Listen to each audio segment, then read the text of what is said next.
Сдохните, блядь!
Hello everyone, and welcome back to our 19th edition of Fast Forward. I'm Audie Taylor. And I'm Emma Harris. Today is March 11th, and it's a brand new day.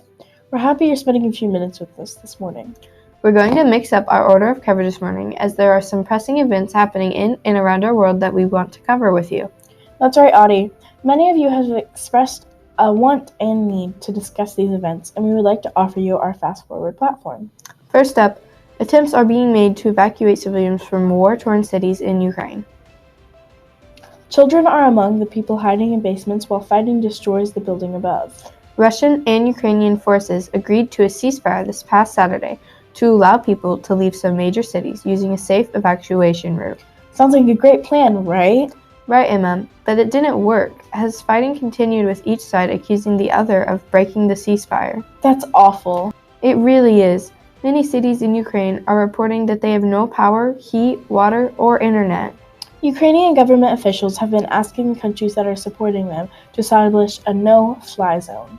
The goal of this is to keep Russian planes and helicopters from conducting airstrikes in Ukraine.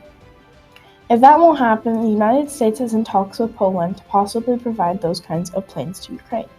While America and several other countries have given Ukraine weapons and ammunition for the war, officials say they're hesitant on requests for a no-fly zone and fighter jet. The reason for this hesitation is that Russian President Vladimir Putin has said that this will make them participants in the conflict. The US and European countries have said they don't want to get directly involved against the Russian military, as they don't want the conflict to escalate beyond Ukraine. President Putin has already called the Russian sanctions and financial penalties placed on Russia the equivalent of a declaration of war. While the Western powers continue to expand and hurt Russia economically, they've not yet stepped in to bring an end to Russia's invasion of Ukraine. Let's get started with this week's Fast Forward Roundtable discussion. Graciously moderating the session is our very own Mr. Floyd. Due to the time restraints of the morning announcements, the full version of this roundtable session is not shown here. To receive the full version, please contact Mrs. Fraley and you will be sent the YouTube published link.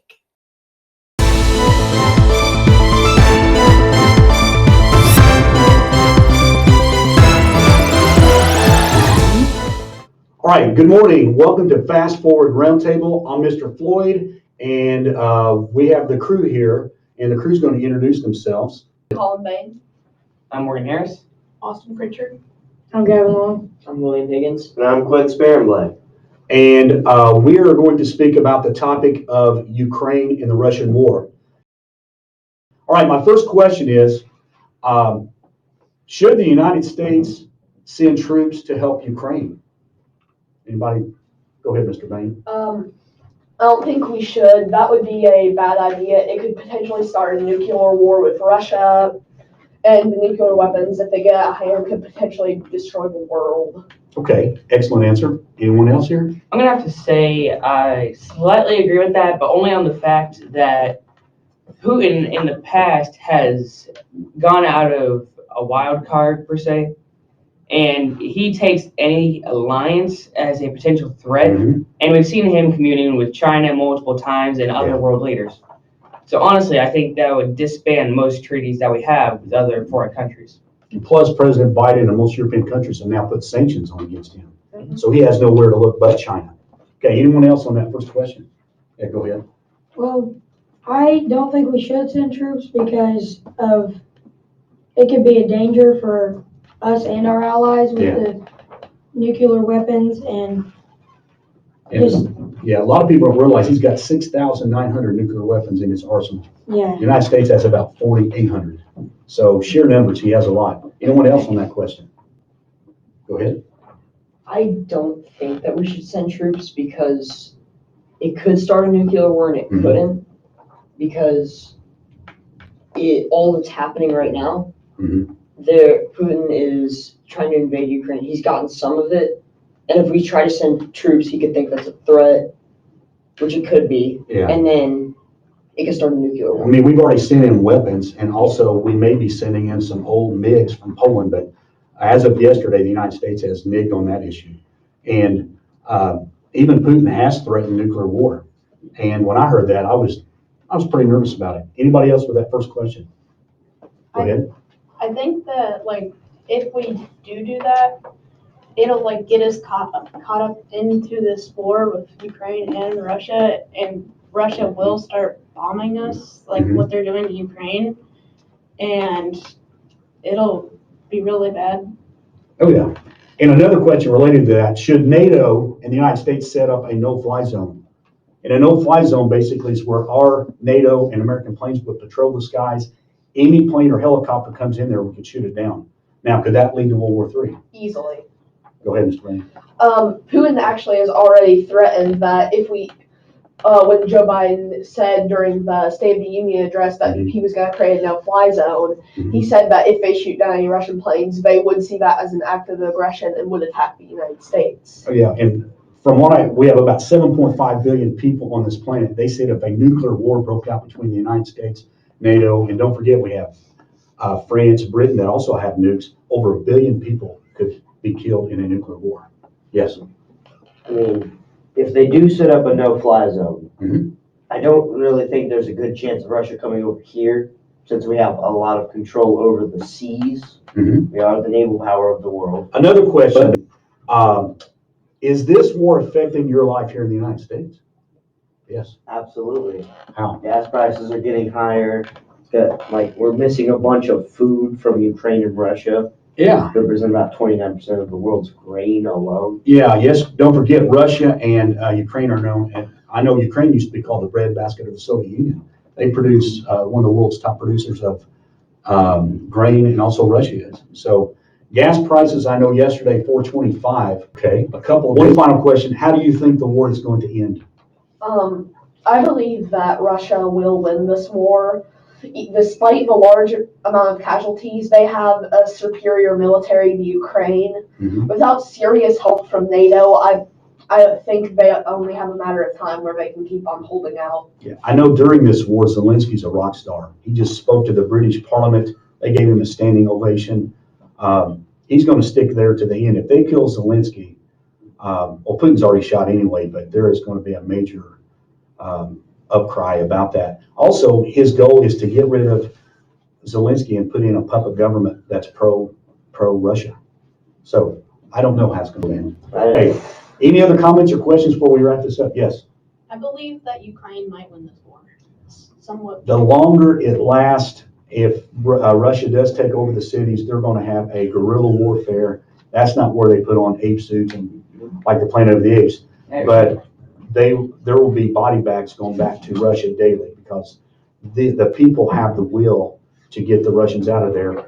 And most of these captured Russian soldiers, they thought they were going there on a military. I don't care. It's like a basketball team. If you don't have heart, you don't give effort, you can win, and I think that the Ukrainians can win But ethnic groups, yes. But if Putin keeps trying to set up the Soviet Union. Yeah. He's gotta take the Baltic states, he's gotta take all the stands, We know maybe that. Finland. He also knows that's gonna be World War III. But I So- was gonna say, I think Putin's gonna try and last out as long as he can, as to not attack NATO countries, but reclaim everything else first. He may do that. So we're going to wrap this up, and I've enjoyed this, and we're signing off now. Everybody wave.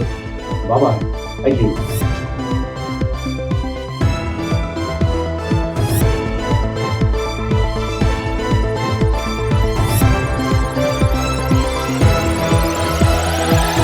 Thanks, Mr. Floyd, and to all those who participated in our roundtable discussion.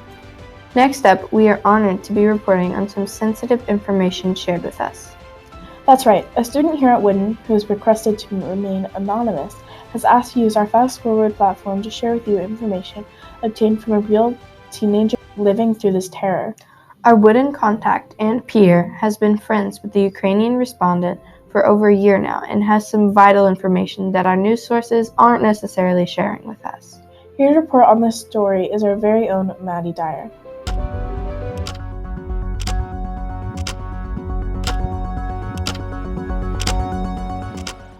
Thank you, Audie and Emma.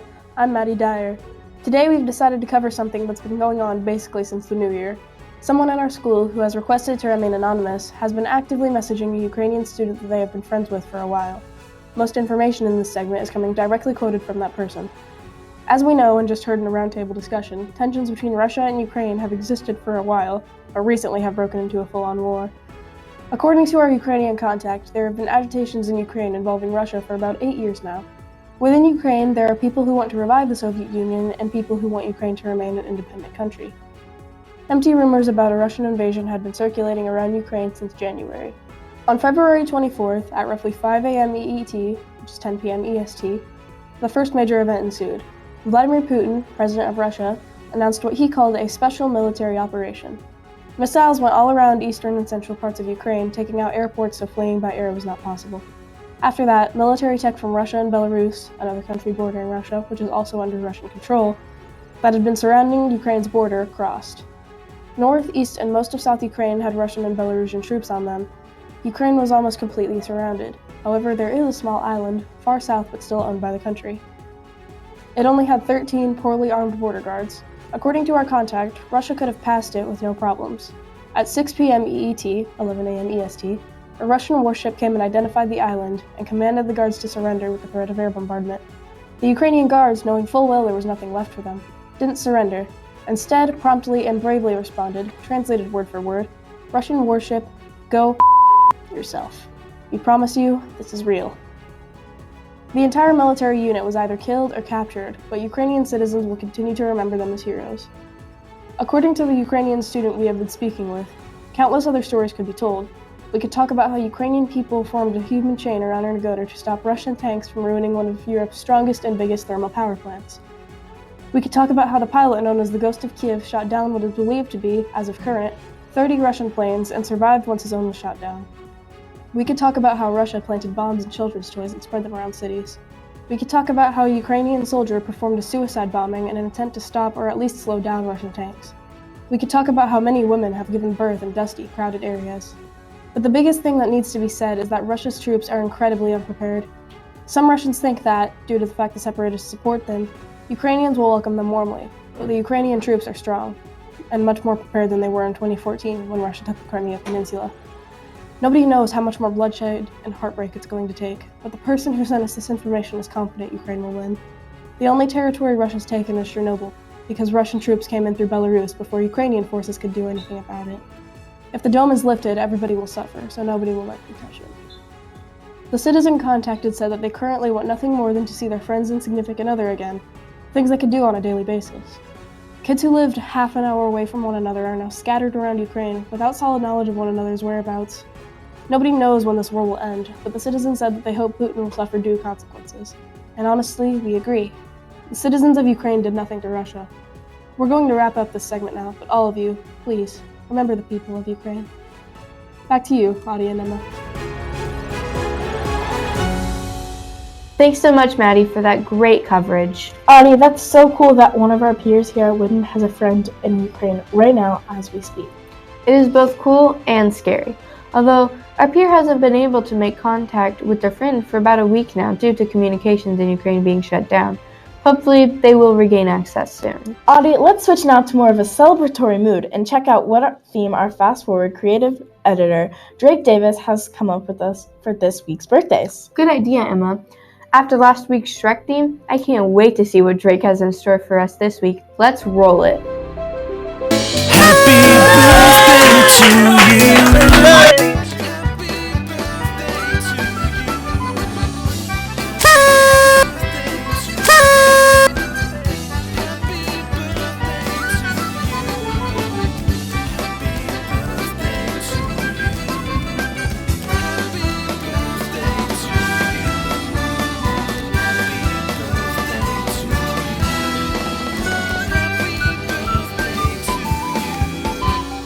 It's your day, don't throw it away.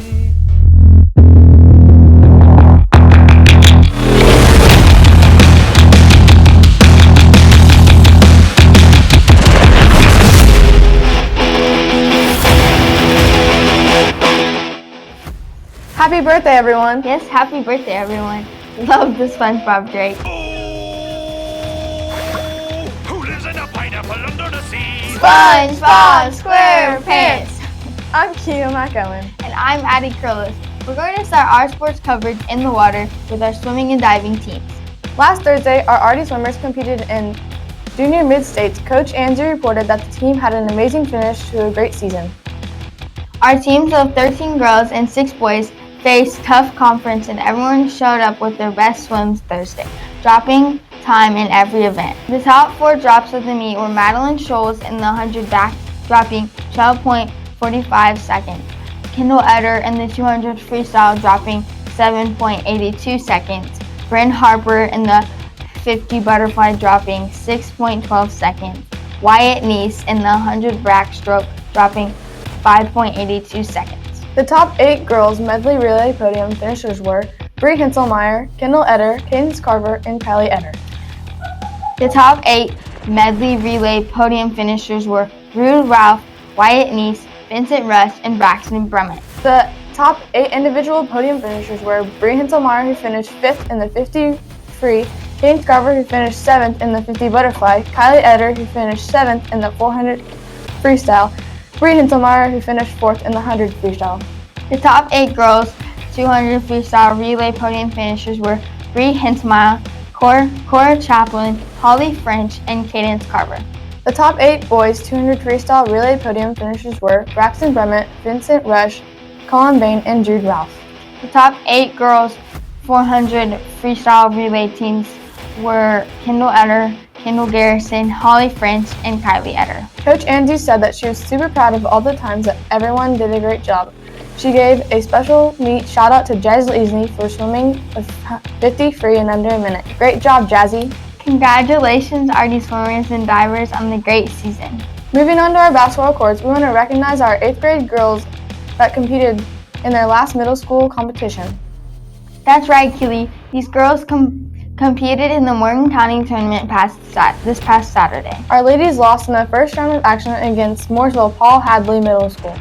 While their middle school basketball careers have come to an end, those who play ball in high school will be joining their high school teammates for gym practice after the spring break. Keep working hard, ladies, and good luck in high school.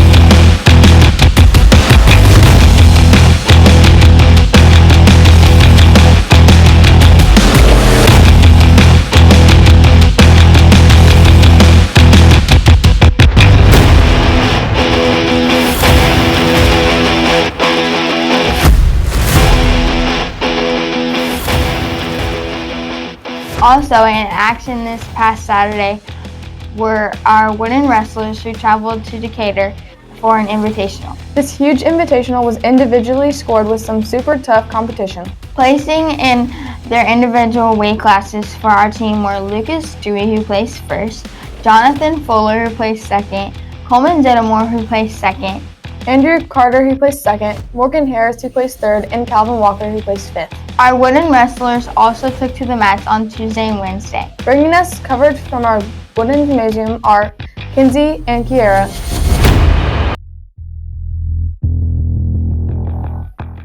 Thanks, Keely and Addie. I'm Kiara Nardi. And I'm Kinsey Russell. On Tuesday night, our wooden wrestlers hosted at Perry Meridian Middle School right here in our gym. Our Arties were defeated by Perry with a score of 73-36. Winning their individual matches were Dalen Lane 6-2, Calvin Walker 11-5, Morgan Harris by fall in 1 minute and 16 seconds. Coleman Dittemore by fall in 2 minutes and 19 seconds, Lucas Dewey by fall in 2 minutes and 14 seconds, Mason Zimzak by fall in 3 minutes and 43 seconds, and Andrew Carter by fall 1 minute and 15 seconds. On Wednesday night, our Artie wrestlers competed in Morgan County Championship meet where they became champions for the third year in a row. We defeated Monrovia 64-38. And we defeated Paul Hadley 88-34. Most of our wrestlers won their individual matches. These include Morgan Harris, Coleman Dittemore, Nathan Crawford, Tate Frederick, Ezra Osler, Christian Coons, Calvin Walker, Joel Sumner, Lucas Dewey, Luke Canada, and Thad Smith. Going into Saturday Junior Mid-State, Lucas Dewey, who wrestles in our 195 weight class, is undefeated in Junior Mid-State. That's right, Lucas is already a 2-time champ. Here's a video of Lucas from Wednesday night's Morgan County Championships.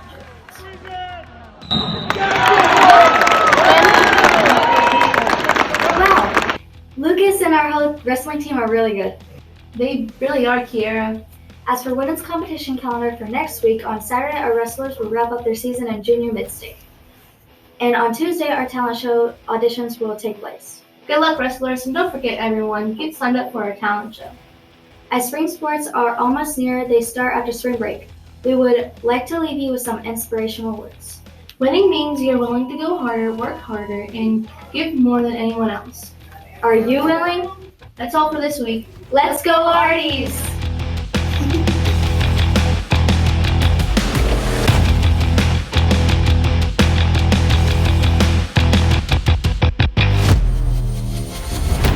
Thanks, Kiera, Kinsey, Keely, and Addie for our sports coverage this week. We're about to hear from Jazzy and Lily, who are bringing us our weekend weather forecast. Audie, I have an idea. What's your idea, Emma? Well, you know how our weather has truly been all over the place? You mean like how last Saturday it was 74 degrees and sunny, and then Monday it was sleeting and freezing again? That's exactly what I mean. Let's flip a coin and see if we're right with what Lily and Jazzy tell us. Oh yeah, that sounds fun. Heads it's spring-like temps and tails it's winter-like still. Okay. It's tails! It's winter! Let's see if Lily and Jazzy predict the same thing our coin toss predicts. Take it away, our non-Doppler forecast.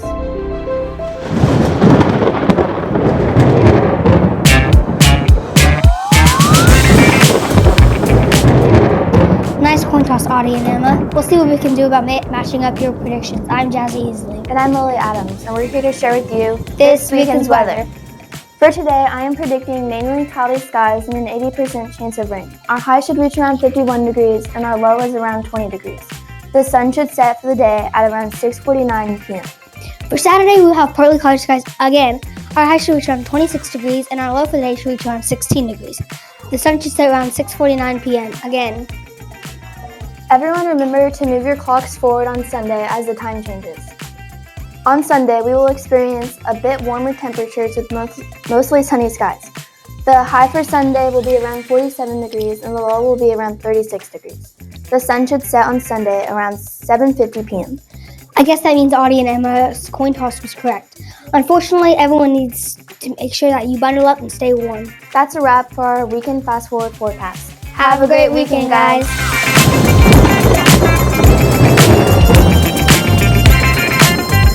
Audie, I think it's time to wrap up this segment. Good idea, Harris. We want to leave you with some words of wisdom. You've not fully lived until you've done something for someone who can never repay you. Every time you find some humor in a difficult situation, you win. Please keep our neighbors in Ukraine and Russia in your thoughts and prayers. Have a great weekend, everyone.